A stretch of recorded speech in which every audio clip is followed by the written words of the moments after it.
Hi guys, welcome. Hello.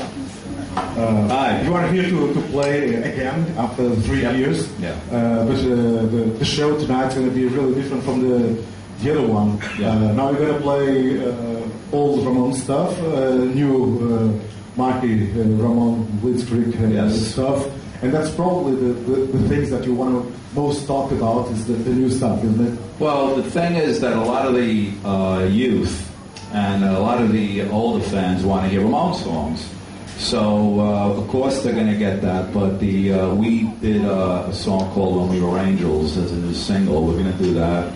And Michael's going to do a 4 or 5 song acoustic, unplugged Misfit set of songs that he wrote off, the last 2 Misfit albums. So it's going to be an electrical 30-minute assault. And then Michael's going to come up, and then we're going to do our encores. We come back, and we play the rest of the set out. You just revealed it.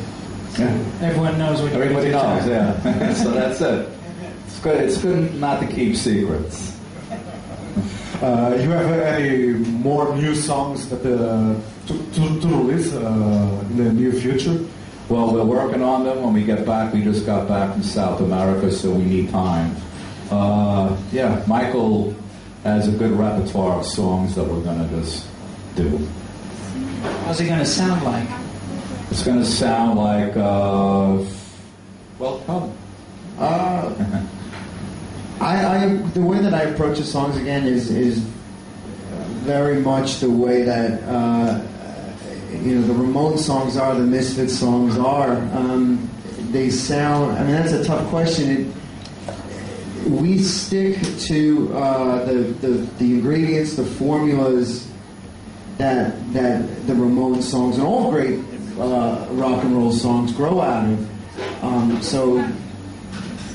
And that's what they'll sound like. Basically talking was when I asked you if you still feel the same when you go on stage, and I really liked your smile yesterday. It's still fun, and I still play the way I played, but one day the body will say no more, but I try to keep fit and keep playing, and that's important. And as long as I'm able to do it, I'll do it. And I have a question. You were talking just about playing, and after all these years, still wanting to play, still being happy playing. But there's another side of touring, which is the van life. Do you still enjoy the van life? Well, you just get to see all these countries. You get to see your friends and fans. You make sure you always have good food, and it's a dream come true, But the good food just comes after all these years. When we began the food. Oh, when we began, it was just McDonald's and Big Macs and French fries. When the Ramones, when we toured together in a van. But things are different now. You know what I mean? As time goes on, the hotels are better, the food is better, and you worked for it. I worked very hard to. And you deserve that and much more. Oh, thank you. And I'm very grateful for that. I think that it is what you make it. When I first started touring, which was 95, 96, I took a lot of it for granted. I mean, I had been to Europe a bunch of times, in Japan, and crisscrossed America I don't know how many times. And I found as I got older, really when I started to tour with Marky, that I took a lot of it for granted. Regardless of what I was eating or the conditions that we toured in, which weren't very good, I realized as I got older that the whole world was passing me by out the window.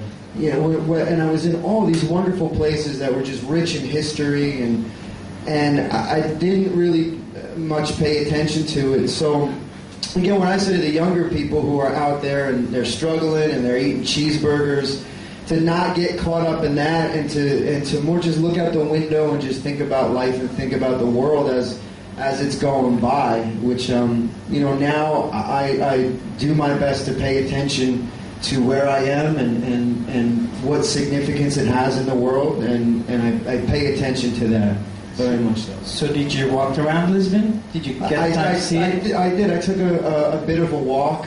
I try to at least get out and walk and just look around and listen to the sounds of The sounds of nature.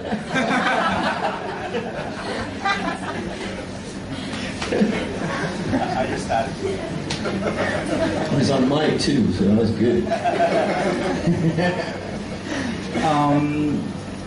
Being a punk rock and collecting punk rock records, it's not a punk rock record collection. The Ramones record is not in there.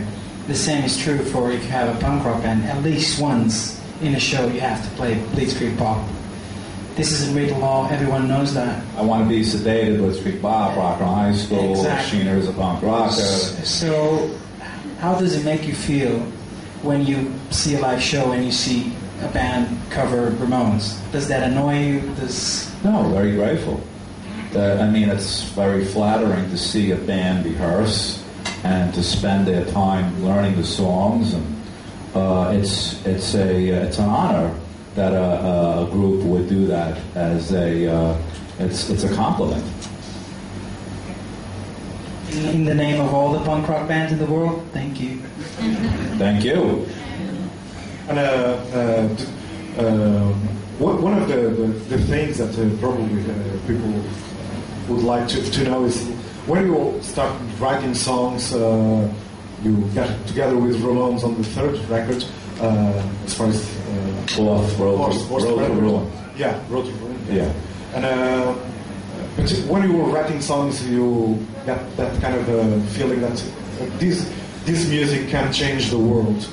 Well, Joey and Dee Dee were the writers. Later on, I started writing for the Ramones on the last two albums. It just comes, you know. The thing is that if you do 18 albums, which we did, studio albums, I was on 10 of them, your songwriting at one point can get exhaustive, meaning that you might not have any more ideas. So you go to the other band members and you say, hey, do you have any songs? Can you write a few songs? And that's what I did. But I did some solo stuff, and I wrote 30 of my own songs that I put out. But, you know, when I started playing live, the audience just wanted to hear Ramones songs. So, you know, I'm not going to argue with people who are friends and fans that want to hear Ramones songs, so that's what I continue to do. And I think Johnny, Joey, and Dee Dee would have liked that, just to know that a Ramone is out there continuing to keep this alive. Actually, yesterday you told me that you visited Joey on the hospital, and he told you to carry on and spreading the word. Well, Joey, I was the only Ramone to visit Joey in the hospital before he passed away. And what he said to me was, are you going to keep it alive? I didn't know what he meant, but I have an idea, and I think he meant the music. So that's all I could think. So here I am. Uma última pergunta, já nos foi dada aqui o conselho que era só mais uma. Joaquim. Sim, ou se algum de vocês tiver uma pergunta.